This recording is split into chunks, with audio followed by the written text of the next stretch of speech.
Welcome to the Vision Seed Podcast, where we gather in the dark beneath the soil within the luminous void from which all creation blooms. Without our sense of sight, we explore the alchemy of the creative process through intimate conversations with artists and visionaries. Together, we embrace the mystery and infinite potential of the unknown. This is a space to honor the whisper of inspiration and the dance within the blackness that births creative magic. Let's journey into the void. Purvis is a multidisciplinary artist based in Minneapolis. Guided by soulful sensitivity and love of color, she translates emotion into sensory experience through her movement, language, film, and paint. Her work explores the quiet intelligence of nature, feelings, and the transformative power of creative expression. Her most recent short film meditates on the enduring spirit of the cactus, offering a poetic reflection on resilience and the quiet reservoirs that sustain us through arid seasons. With Haley currently attempting a hiatus from traditional forms of social media, this episode offers a rare peek into the layered interior of an artist, a woman who moves through the world guided by beauty, in touch with pain, and maintaining an ever-blazing reverence for that which is unseen. We'll join the hands at heart center and just begin to rub the palms back and forth, generate a little bit of heat, and maybe a little faster, and pause. Hold the hands an inch apart, recognizing this effervescence is the base energy through which and with which all of your creative endeavors come into form. And then just scanning the body, gently embracing with the awareness the area of most sensation in this moment. And once you've arrived there, zooming in a bit, asking that area or that sensation for a little bit of information. Maybe trying to discern the color, the texture, the form. Maybe there's a sound or emotion, maybe a word. And when you feel like you've collected something, we can start with that. Share a little bit about what is happening. My awareness went to my tongue. I'm currently with my tongue. And the texture is maybe heavy. There's a heaviness. And I think the word is saturated.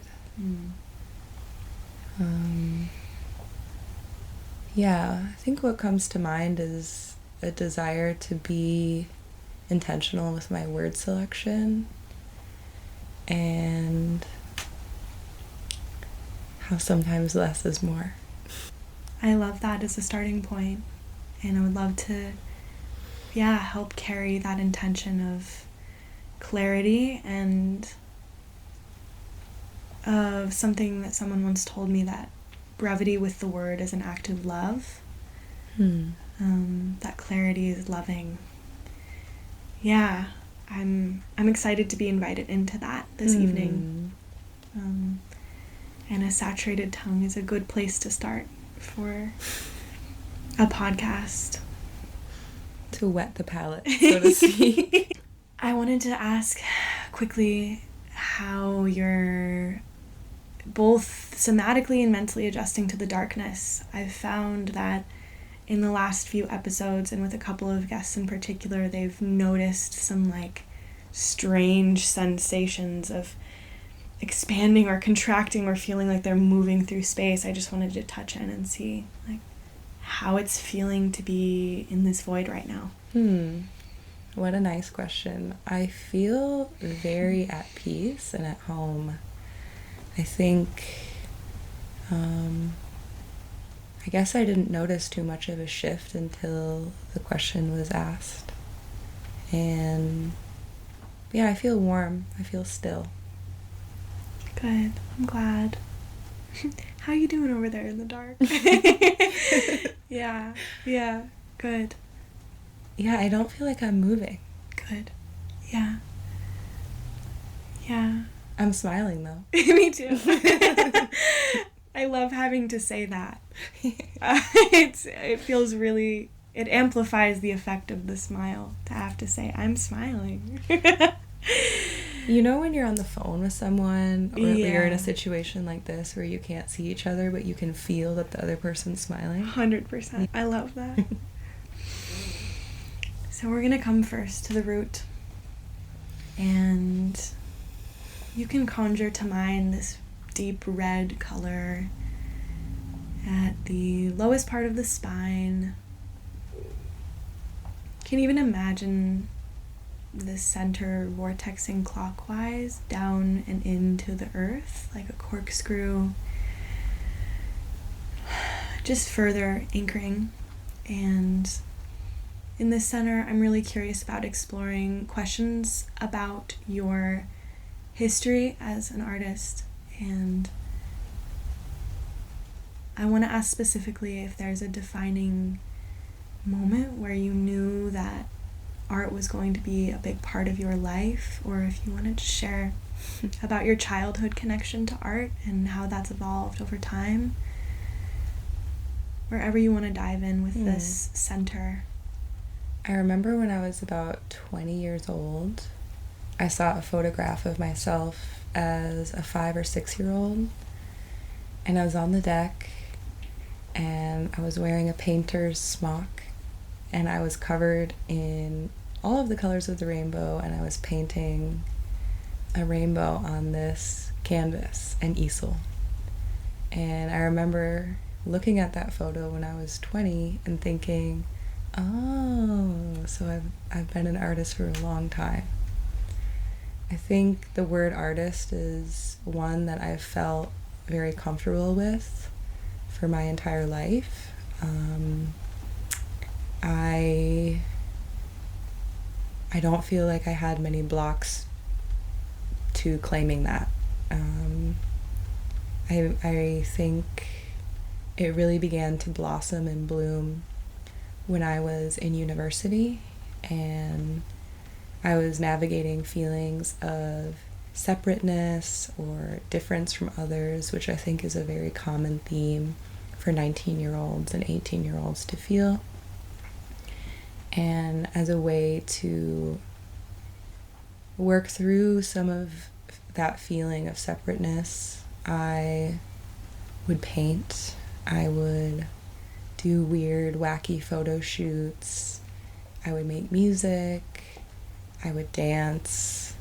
I was always finding different ways of creating, and during that season of my life, a lot of my art had kind of a darker twist to it. So I was drawing, images of skulls, or a photo shoot where my friends and I made me into a 3-headed monster, and I was reading the newspaper, and we set the newspaper on fire. And that was part of the photo shoot. And I think a lot of my work was kind of emotional and dark and angsty, and a lot of feelings of being misunderstood.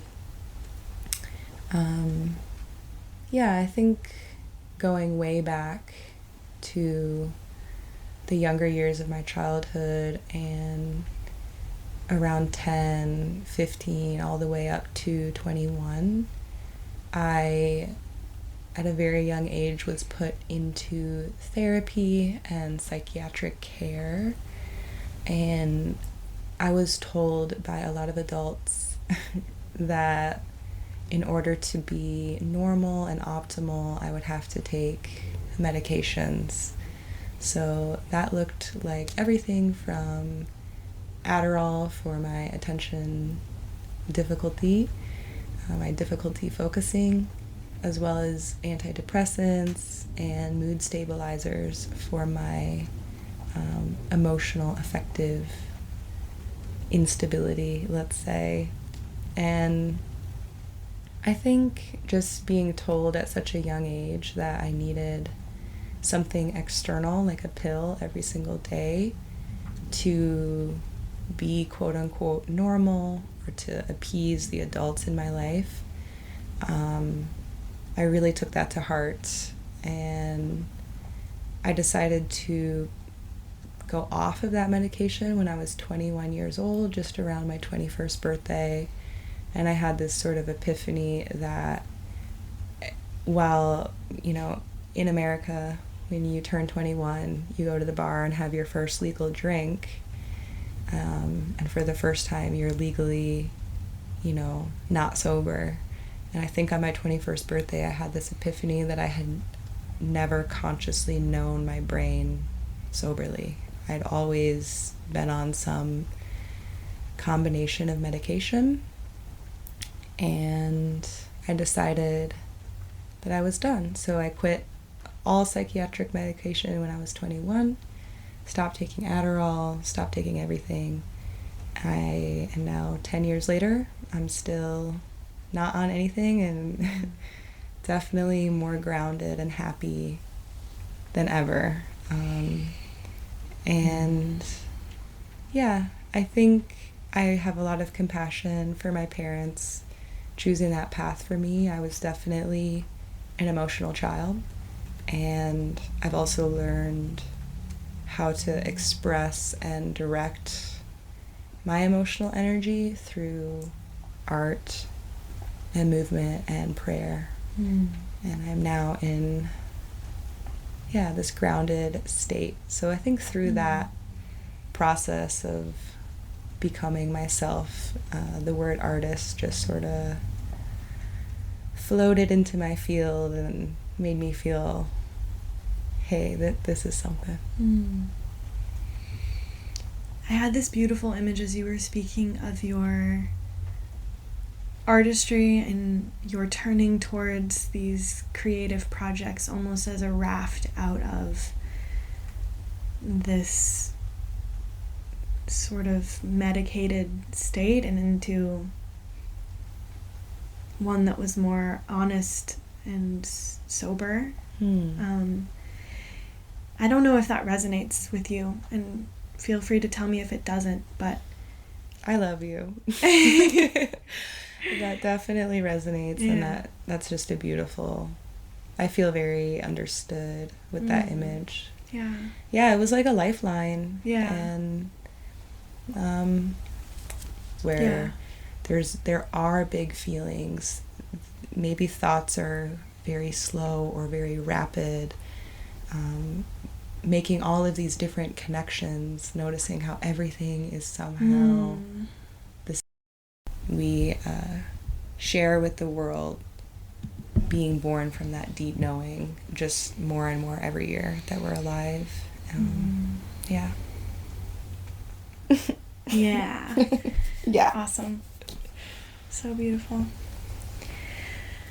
I'm curious if, as we move into that sacral with a little bit more intention, if there's anything that feels like it wants to be shared in terms of the connections between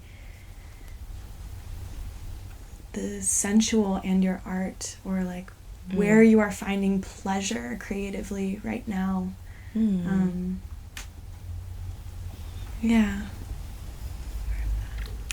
So my teacher said something today. His name is Mark Whitwell, and when he said this, I have been thinking about it in the back of my head all day. And he said, yogis are free of pleasure and free of pain. And I thought about that, and he kind of went on to say that we don't need to drown ourselves in pleasure to escape pain. And something about that felt really true to me. Quincy, I have never been in this state in my life, but these days I don't know if I'm feeling like a ton of pleasure. I feel peace. I feel stillness. I feel content. And it's not this like ravishing, all-encompassing, like disorienting, delicious state of pleasure that I have definitely embodied in my life, but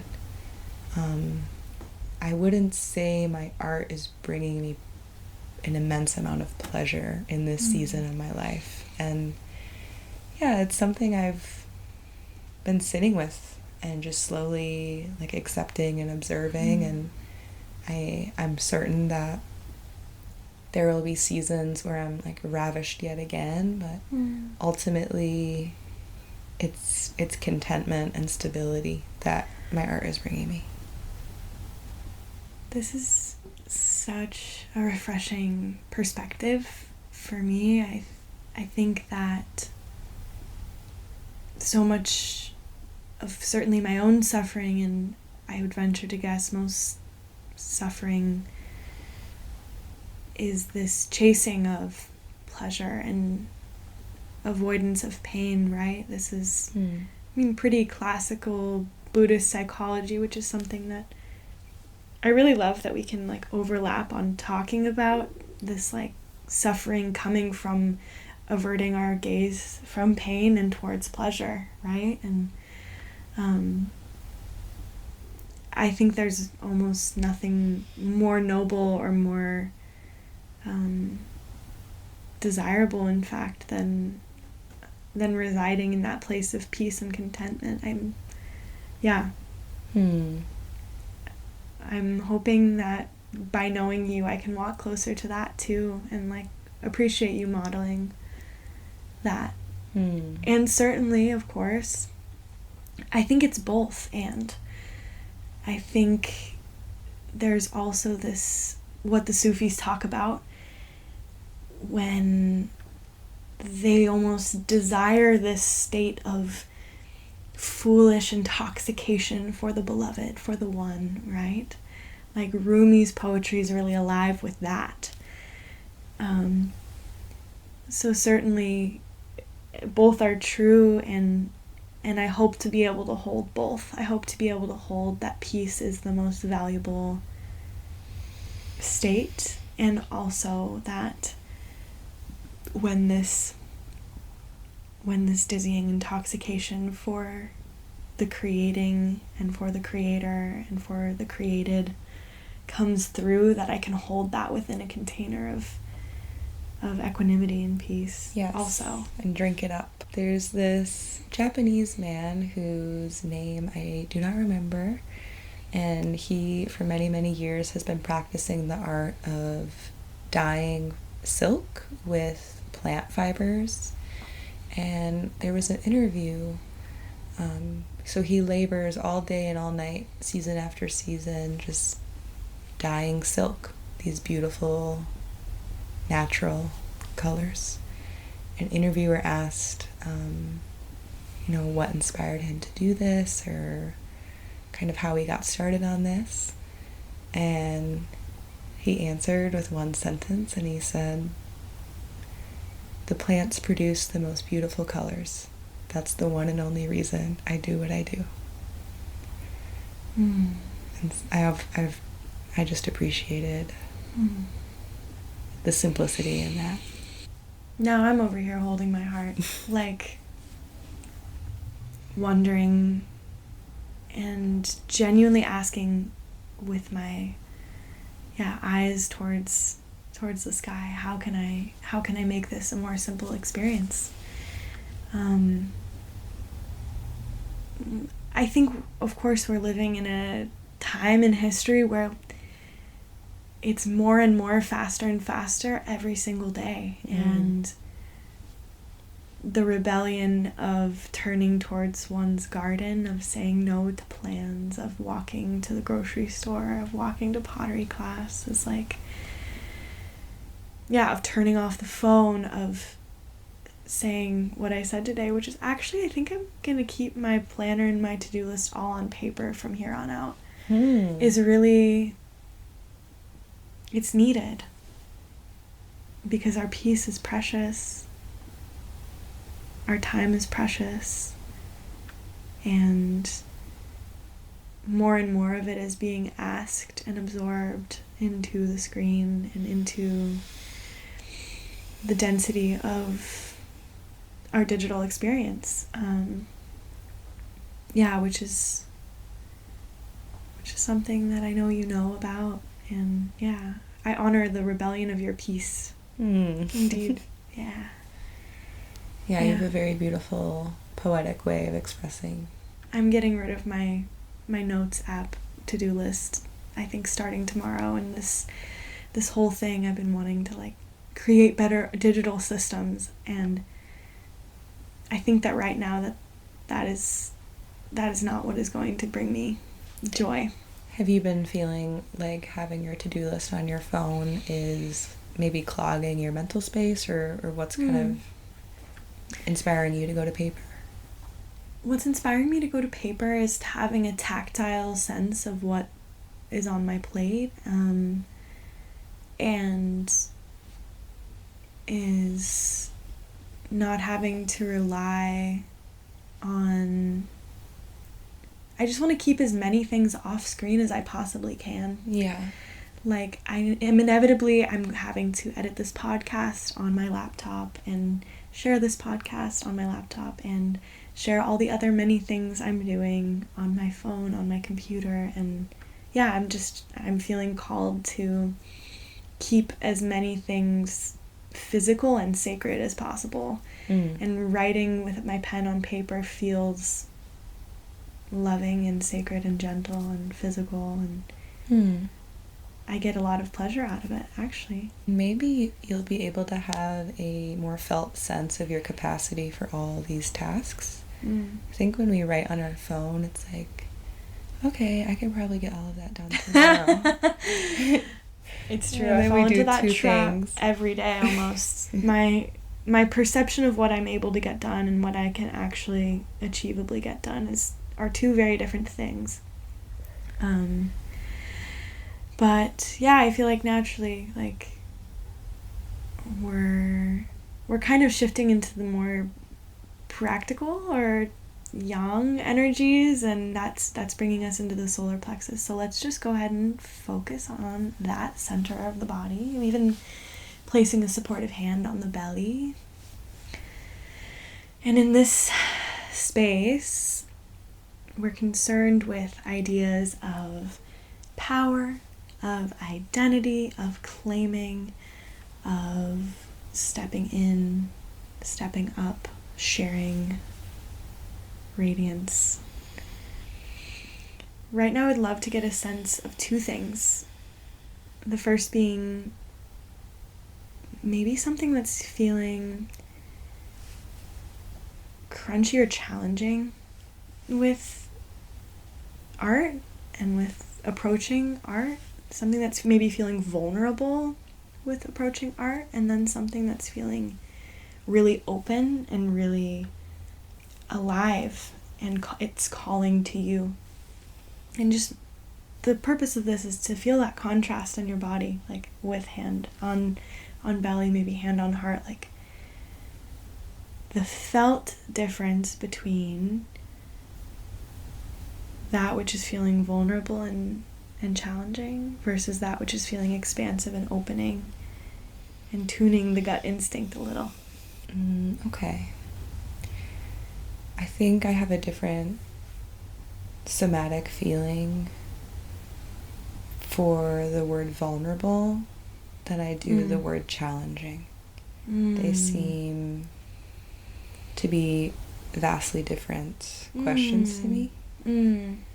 And what's vulnerable about my art feels almost like a secret.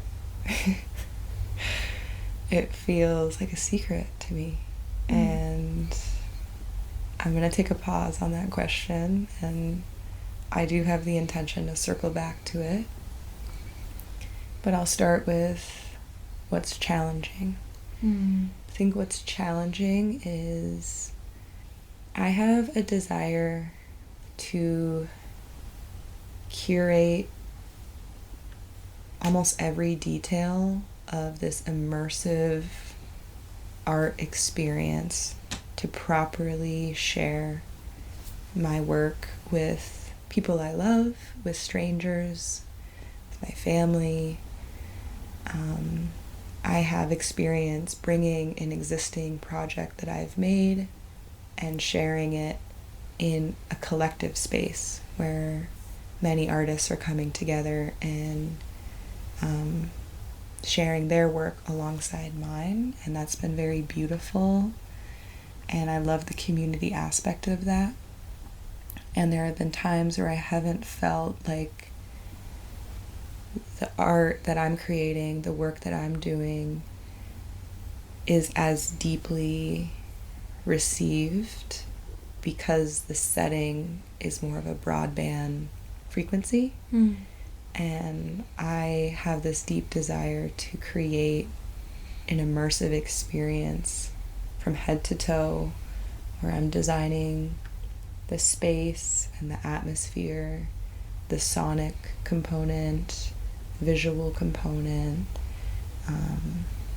maybe the beverages and hors d'oeuvres that are served, the flow of the evening, and really wanting to create this ethereal, otherworldly, womb-like cocoon to show my work and to share vulnerably about what inspired my work. I think the most vulnerable aspect of making art for me is talking about it. And, you know, like we touched on earlier, either in the sacral or the root chakra, very big emotions being channeled into the pieces that I create over sometimes years. And I think I kind of default to allowing my work to speak for itself and not wanting to add too much more detail or context, and allowing the art to just move the viewer and the observer uniquely. And something inside of me is saying it would be good to share my journey and the emotional process that I, the artist, was navigating when creating a specific piece. And touching on the depth of that experience, you know, definitely brings up like heat in my cheeks and the strain behind my eyes, and feeling maybe my throat closing up a little bit, because it's quite vulnerable to touch on, I think, the depth of fear. I think we made a joke earlier that your paintings are beautiful but you're scared the whole time, and that's funny. Right? And then when we're also deeply present with that fear or that pain or whatever emotion might be a little heavier than the joyous ones, it can get quite real. It's quite real. So how to express that feels like an edge to me. And okay, so that was the vulnerable part, and then the challenging part. I just so appreciate you pulling those two apart. That feels really helpful. Yeah, for me as well. Like, that vulnerability and challenge, while they might be tangled up with one another, they're separate concepts. There's one other thing I want to say about the previous one. I think an example of what I am kind of touching on with the fear of vulnerability and how difficult that can sometimes be. I spent a year creating this short film. Film is also something I do, forgot to mention that, but I created this short film, and there were so many different renditions and versions of it, and I was discussing the resilience of the cactus and how the cactus is similar to the human spirit, and we can endure incredibly harsh conditions by nourishing ourselves from this reservoir of hydration and hope and water from within. And I worked tirelessly on this project, and I was so excited to share it. And the night comes, and I know exactly what I'm going to say, and I'm wearing a beautiful outfit, and I feel very in my element. And then as soon as the screening of my video is done, and the MC hands me the microphone, and I realize I'm going to have to share something super vulnerable about what inspired the film, I just cried into the microphone. And the audience was so sweet and supportive. It was an audience largely of men, and they held me so graciously, and Wow. I'm really grateful for them. They just encouraged me and clapped and snapped, and one man yelled out like, "You got it." It's beautiful. Yeah, it was. And so I tried to collect myself. I took a deep breath, and I held the microphone back up, and I just cry harder. That's so awesome. And at that, what else is there to say? Yeah. And Yeah. at that point, I felt embarrassed. I was like, okay, this is not the most poetic, beautiful thing I had planned, but I just kind of strung some words together, and yeah. And I said my thank yous, and I rushed off the stage, and I just cried so hard.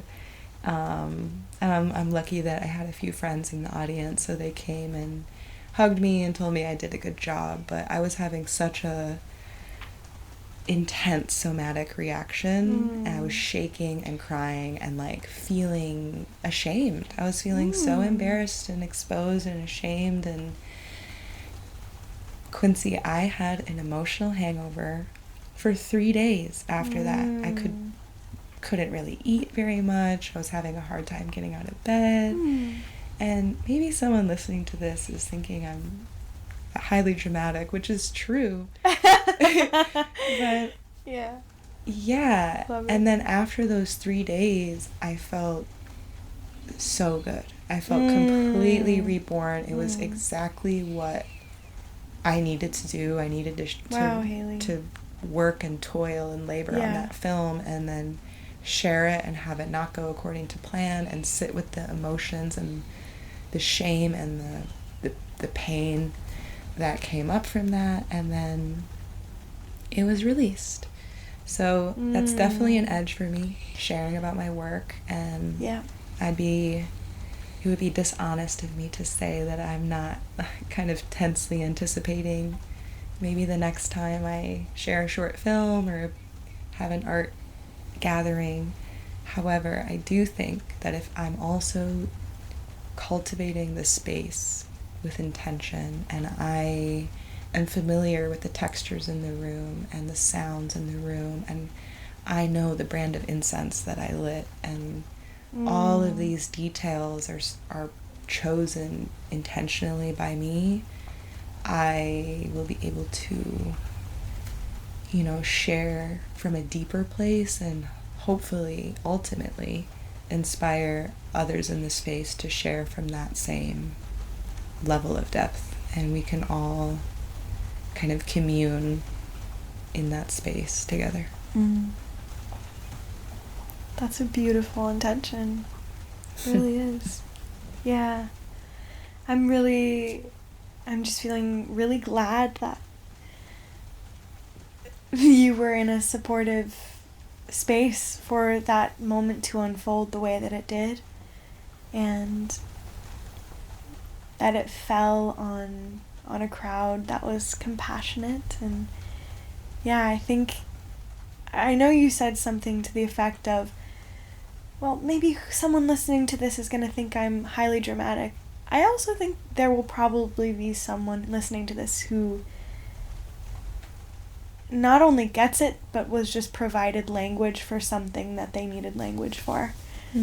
And this is an aside, but this is why I think podcasting can be this deeply healing form of media, and why I think that there is medicine in this form of sharing, because we're given these windows into conversations that we wouldn't normally be given windows into, and within those windows we glimpse new ways of holding and relating to and naming our own experiences. I certainly know that podcasts have had that power for me in my life, and it's my intention and my prayer that this does that for one person, even one person. And I know I shared this in my episode with Hannah too, but I genuinely want to state that again. If it helps one person find language that they didn't have at the beginning of the hour, then we've done our job, and you and I can turn off this microphone, close up shop, and go eat some pasta and like feel deeply satisfied that we've done something marginally good for one person. Like, I love that feeling. So I hope that, I can share that with you too in this moment. Yeah, that is just fully received. That is so beautiful. And that is, that is like the best we can do for anyone. Just one person. One person. That bird outside is so beautiful. I don't know if it's audible, but there's such a beautiful bird outside of our door, and its song is really so sweet. We're undoubtedly in the space of the heart already when it comes to sharing about that which I devote this medium and this expression, this podcast to. I want to hear a little bit more from you about what your art is dedicated to and devoted to, and what are you saying I love you to through creating your work? I've never phrased that question this way. What are you stretching a hand out to? I am definitely saying I love you to my life. I am saying I love you to God. I'm saying I love you to my mother. I'm saying I love you to my life. I love my life. Creating art is a way to express the love of life. It's an absolute, it's the understatement of the century to say that life is a miracle. And the fact that we're able to experience any of this at all is so profoundly magnificent, and I love it. And creating is my way of saying thank you, thank you, thank you, thank you. Thank you for the opportunity to be aware of anything. Thank you to a God who sees so much farther than me, to a creator who is infinitely more of an artist than I. I'm saying thank you to the mundane. I'm saying thank you to the erotic. I'm saying thank you to the abyss. I'm saying I love you to me. I'm saying I love you to you, Quincy. Stop. Don't make me cry in my eyelashes. Not again. This keeps happening. Really? Haley. And the most beautiful aspect of knowing other people is like this almost unspeakable, it exists beyond language, but it's their effervescence, their essence, it's their unique style, or the way that they move their body, or how they float or glide or maneuver in a physical space. It's the color palette that they're drawn to. It's the kind of tea that they drink and the music that they listen to when they want to cry. It's like all these tiny, minute, like unrepeatable, irreplaceable details about a human that is so inherently artistic and beautiful. And I feel like all of it, absolutely all of it, is in devotion to God. It's really just all goes back to God. I feel as though, we could end it there, and there's so much to unpack in what you just said. Specifically, just that.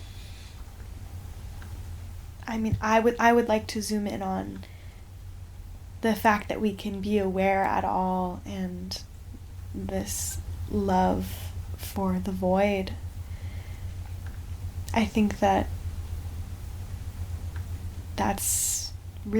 just deeply, deeply resonates with me. And gosh, there's so much to say about what you just said, and I kind of just want to let it stand for itself. I really have nothing to add there.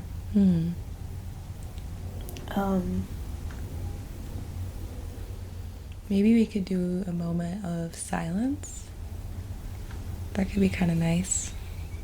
I feel like that encapsulates the void best.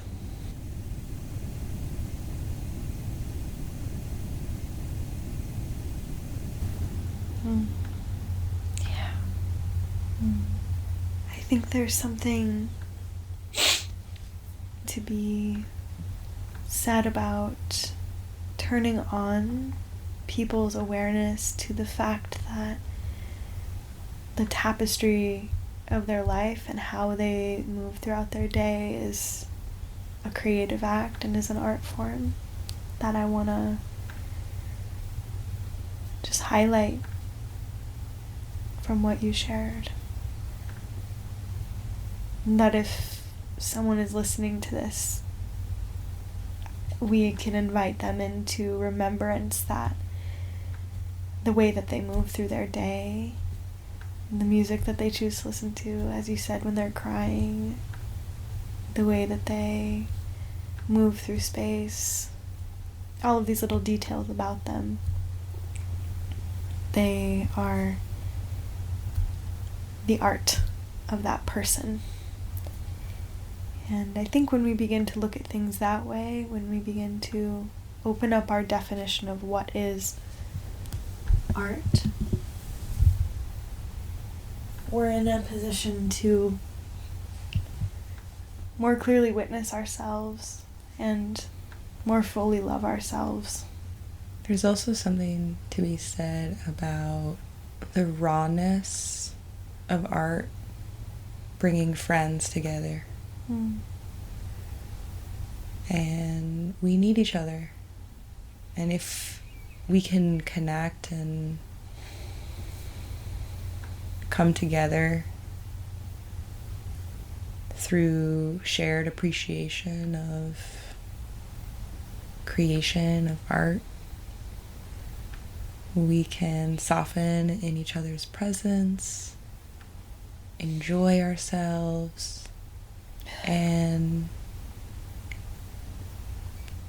share in friendship. I think that's so powerful. Yeah. To be real about grief and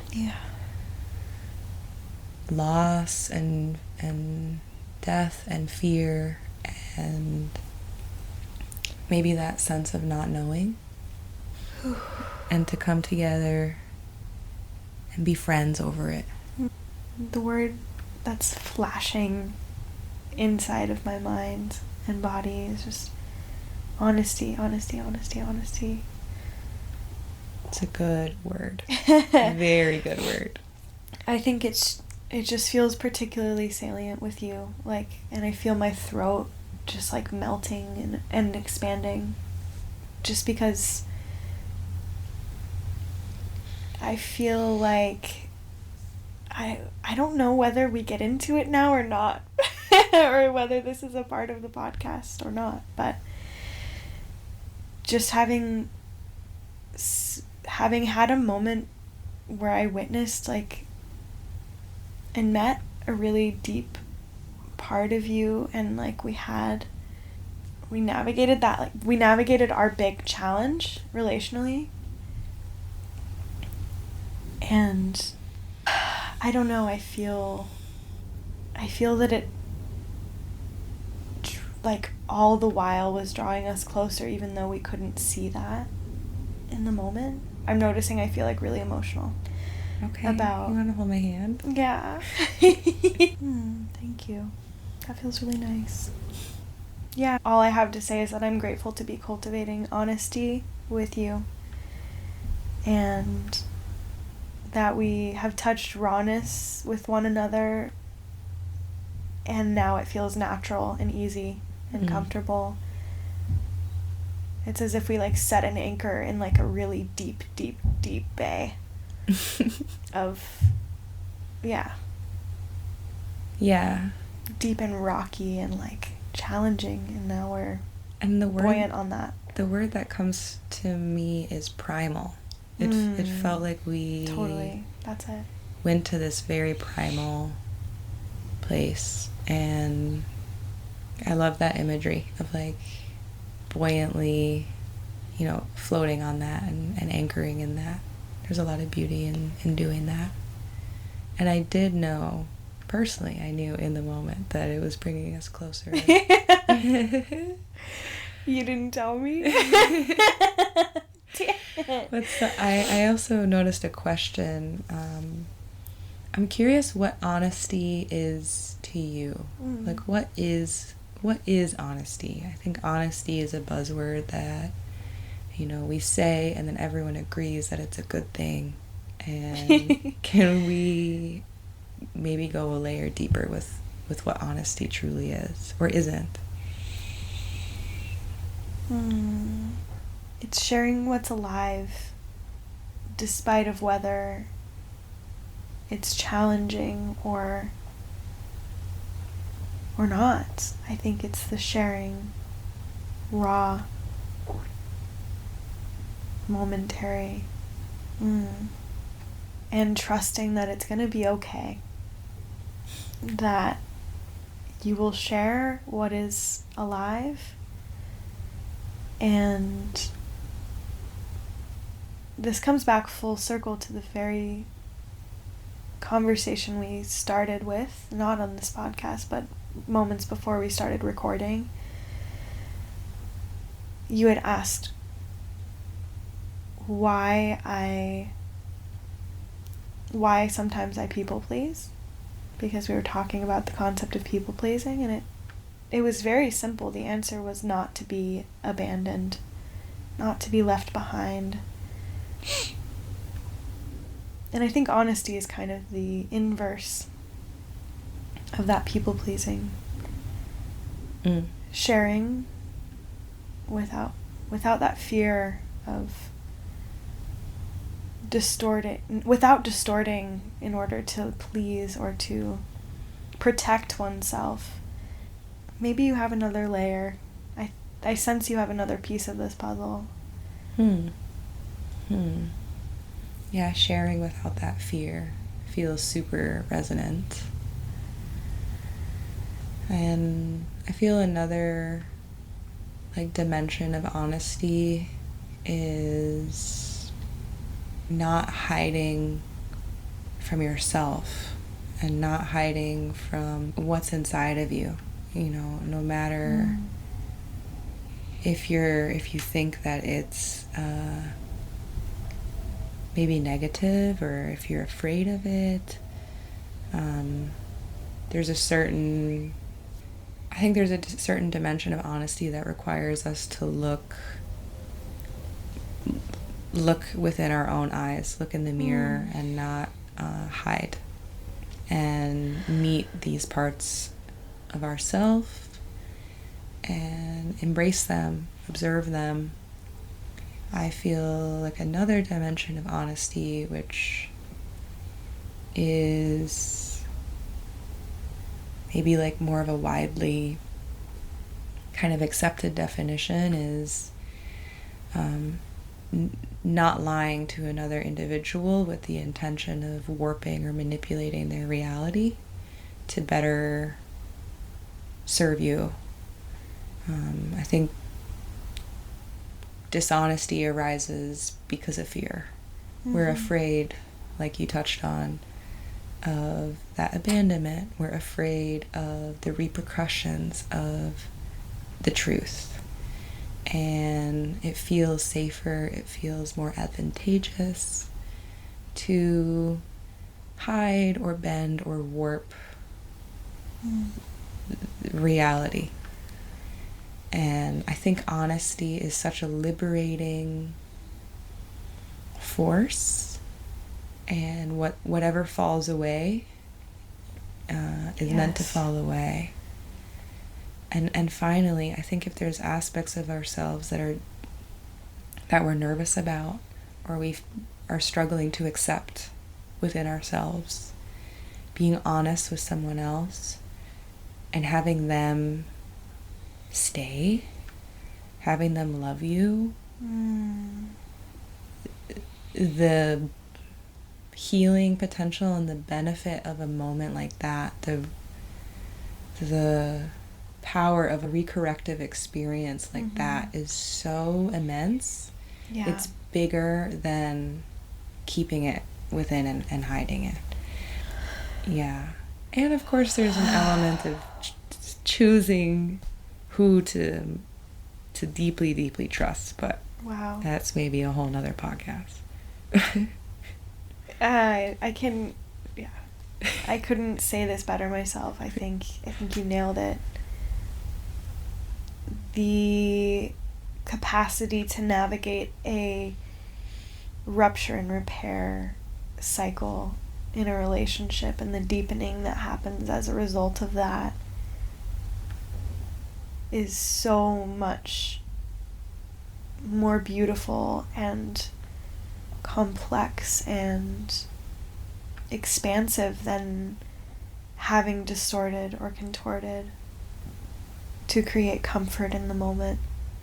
And yeah, I bow at the feet of people who navigate their relationships with that level of bravery, and pray for more and more of that in myself. And in speaking this right now, hold myself accountable to that, and hold my friends in a position to call me out on my shit if I'm not in alignment with that. I have to say, being in Minneapolis really helps walk me home to this truth that you're sharing. I feel very supported in being honest with all of you. Yeah, absolutely. Hoping and praying that everyone has those people in their life they feel they can trust and open up to, and that it's received and the shame isn't amplified. Yeah. Are we in the throat? We are. For sure in the throat. We definitely are. Yeah, we definitely are. We've been in the throat for a while. We have. Yeah. As soon as my throat started to throb and melt, I was like, okay, here we go. Yes, absolutely. And last night, as I was sitting in this circle of women after teaching my Kundalini class in this very space, someone pulled the distortion card, which is the throat chakra card from the deck that I illustrated, and we read that description, and one of the key questions there was, how do our distortions protect us? And I think that we've certainly answered that question between the two of us, right? Our distortions have protected us from being left behind, from being abandoned, from being hurt, and may we continue to find spaces where we can move away from those distortions and into clarity, into honesty. Shall we rise? We shall rise. Okay. So we're going to go to the third eye. And this is the space between the eyebrows. And this is indigo light. And we are in this center exploring ideas around vision and intuition and clairvoyance even. I've been really enjoying in this center to just provide you a space to really playfully explore list of things that you're curious about or intuit that you would like to create in this life. Oh. Whether it's related to the mediums that you've already explored or completely unrelated. You can go as big as you want here. This is so fun. Isn't it so fun? I'm having so please. Fun. Okay, rattle them off. Let's go for it. Okay. So things that I want to see come to fruition in my lifetime. Oh, fantastic. Manifesting time. So top at the list is definitely aiding and assisting my parents and any loved ones that I'm in close proximity to have a beautiful, easeful passage through death. I would love to support the people who have supported me throughout my entire life with a peaceful, fearless death. And I very much see myself taking on an active role in that state. And just reassuring those around me that it's okay to let go, and you're beautiful, and you've lived a fantastic life, and you are loved and will live on. You will not be forgotten, and it's okay. So that's definitely top of my list, and it's been top of my list for a while. In a different vein, I would love to create my own furniture. I would love to design multiple outfits from head to toe and step out in 100% handmade outfits using natural textiles and fabrics, and maybe exploring with natural dyeing techniques.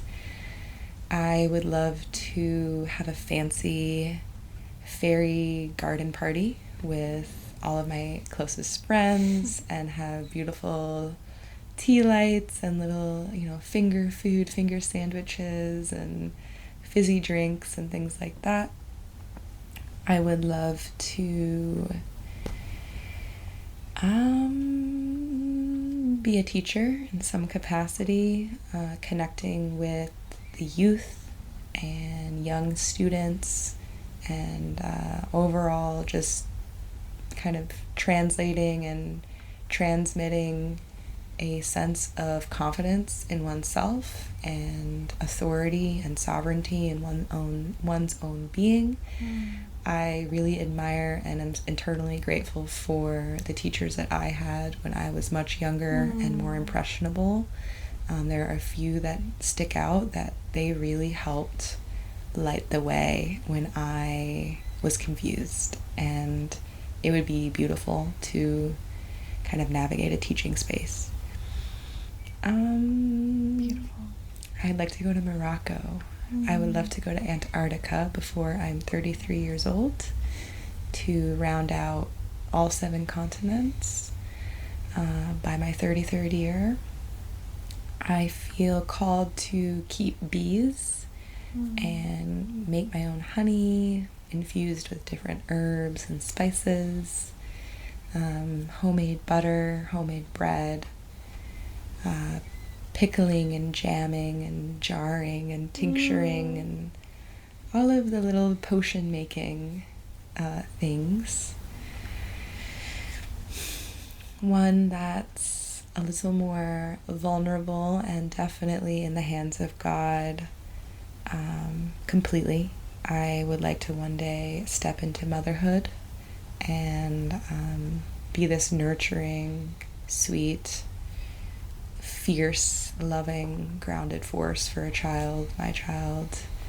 I feel like as I get a little bit older, into my 30s, my focus seems to be shifting towards the younger generations and how wise they are.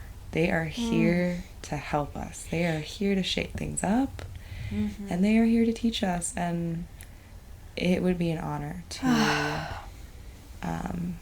give life to one of those little beings. I feel like I could keep going. Is that what I want to check in? How are you doing over there? It's been awfully quiet. Everyone take a breath. No, I love this just as much as you do, because I think that in hearing about other people's dreams and desires and intentions, it helps me understand myself and my own wishes as well. So I appreciate it, and I couldn't agree more about the generations of kids right now are they're so next level. I don't know if it's always been this way or if people have always felt this, but I'm truly astonished by the beings that they're coming out with these days. From the old factory in the sky. Yes, they're really coming out with some high-tech babies. Yeah, new models. I echo your prayers for motherhood, both in myself and for you. And I know I see you so fiercely standing in that role and so beautifully and so sweetly fostering the life of a child, and I'm totally crying. This keeps happening. I just see you being a really beautiful steward on this earth, and like really holding that down really beautifully. Thank you. I really receive that. I really appreciate you putting word to that. Yeah. It's gonna be so good. Yeah, I think a lot of my third eye visions have to do with maintaining and deepening in long-term relationship with my family and friends and those around me. I love a good multiple decade relationship.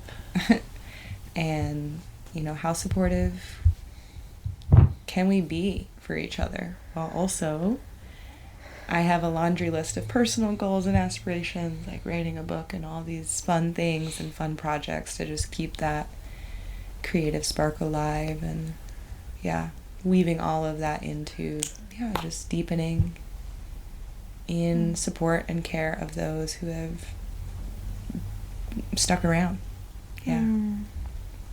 Thank you for asking such amazing questions. I feel like so far this podcast experience has been so expansive. It's so nice to have this line of inquiry into myself. I just appreciate your curiosity, and I'm sure every guest on this podcast leaves feeling like your love, feeling it's your love living through this podcast.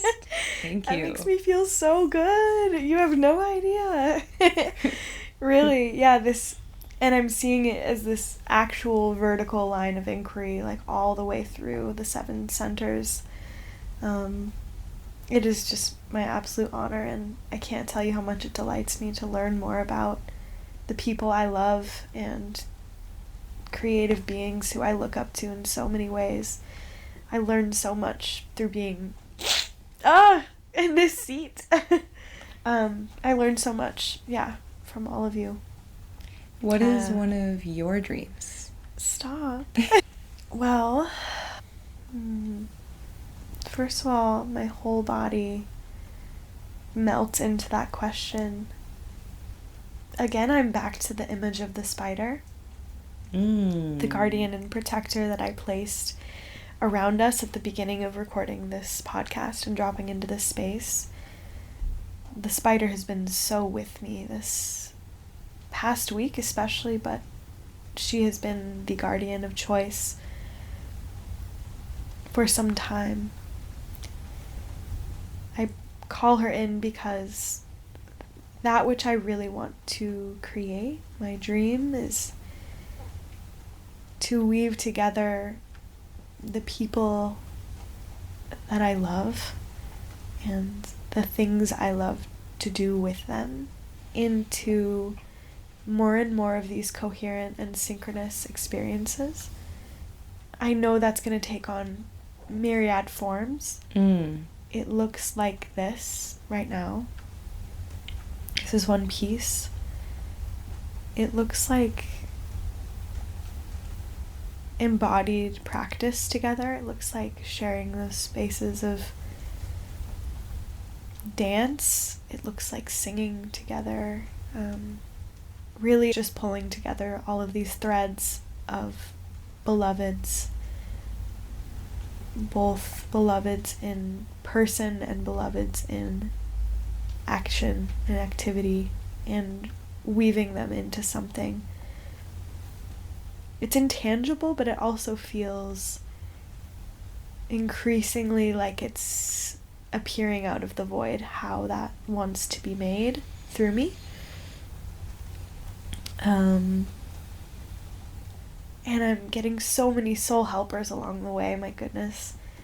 Just people appear out of nowhere and they hold these immense keys to this ultimate puzzle, or they hold threads to this web, I should say, actually.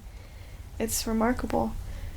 So my intention and my dream is to just keep true to the spider medicine of weaving them together into a meaningful and coherent offering. Yeah. Your dream, you're living it. You're already living it. All right. Let's wrap up, shall we? Yeah. Take her home. Let's take it home. So you can bring the fingertips to the top of the head, the scalp.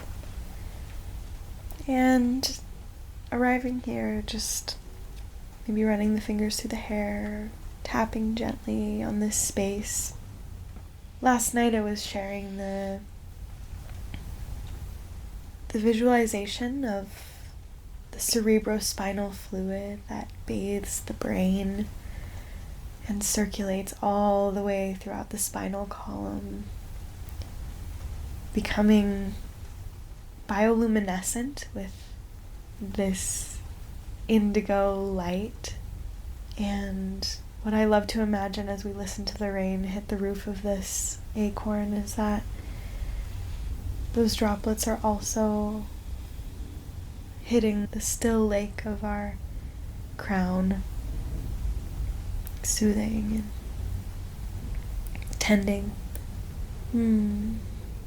Here I love to ask, finally, where do you think this energy of creation comes from? All glory be to God. God is the Most High. God is the Most High. All glory be to God. Yep. Yeah. Maybe a footnote. Yeah. I think any worldly success is God's. You know, I have a fancy art show. Your podcast is the #1 podcast on all streaming platforms. You know, all these amazing achievements can occur in a lifetime, and all of them belong to God. Yeah. Amen. Amen. I couldn't agree more. And this question is the final and always the great equalizing question. The great remembrance. Like, none of this is ours. We're just lucky enough to witness it and put our hands on it and bring it down onto this beautiful earth realm in celebration of the Great One. Yeah, absolutely. Yeah. I know you said you're feeling really anonymous these days. Do you want to share anything right now about how people can find you and your work, or you just want to be I am Anonymous. in. Okay, audience, come in real close. Come in real close. You want to find me on the internet? You can't. I am in incognito mode, and I am so happy here. Perfect. Yeah. We can even use an alias for you if we want. Ooh. I guess I did say your name a few times. No, I feel comfortable with my name. Haley Okay. Purvis. It's a good name. It's a good nice I'm name. attached. I like my name. Okay, good. It suits But you. I'm not online these days, and I will return. Okay, let's not get carried away. I'll be back. But I think for now, let's just allow this episode and my essence and energy on this episode to exist just the way it is. Perfect. Rock and roll. All right. Without further ado, we are done. Thank you for journeying with me into the fertile void on the Vision Seed podcast. As we emerge from this space, it's my hope that the whisper of inspiration may take root and aid you in your creative path. If this episode resonated with you, I invite you to share it, leave a review, and follow along with us on social media. Until next time, keep dancing in the dark and cultivating the seeds of your creative vision. Bye-bye.